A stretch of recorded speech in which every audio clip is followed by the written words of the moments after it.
आपके कई विधायकों के ऊपर आरोप लग गए, किसी के डीएनए की जांच की मांग हो रही है, आपके संजय सिंह के ऊपर आ गया। क्या कारण है कि उत्तराखंड से बाहर से जो आ रहे हैं यहाँ उत्तराखंड में इनके प्रभारी बन के इत्यादि बन के, वो लोग सब लोग संलिप्त हो रहे हैं। हम कांग्रेस के लोग किसी भी दम पे इनको छोड़ने वाले नहीं हैं।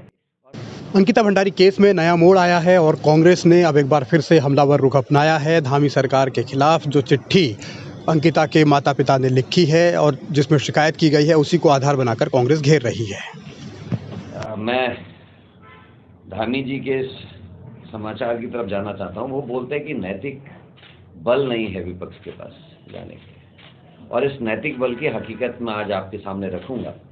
और उसमें पहले क्रम में अगर मैं रखूं तो अंकिता भंडारी का मर्डर केस आप लोग ने बहुत अच्छी तरीके से कवर भी किया, आप लोग सब लोग उसमें लगातार लगे भी रहे।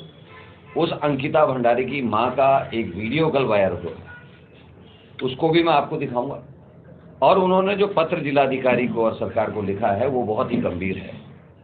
उनके पत्र के अनुसार बीजेपी आरएसएस के एक बड़े व्यक्ति का नाम का खुलासा उन्होंने किया है, और मैं आप सबके माध्यम से ये मांग भी रख रहा हूं कि हाईकोर्ट के सिटिंग जज की देखरेख में इस पूरे प्रकरण की जांच होनी चाहिए।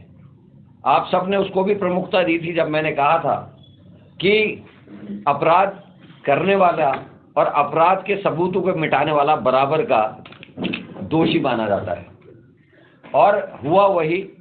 उसमें इस पत्र में भी अंकिता की मां ने यही कहा है कि विधायक, तात्कालिक एसडीएम, मुख्यमंत्री ने जो ट्वीट किए इत्यादि जो चीजें हैं, उन सब का परीक्षण करते हुए भारतीय जनता पार्टी के संगठन के लोग और विधायक इत्यादि के खिलाफ भी आपराधिक मुकदमे दर्ज होने चाहिए।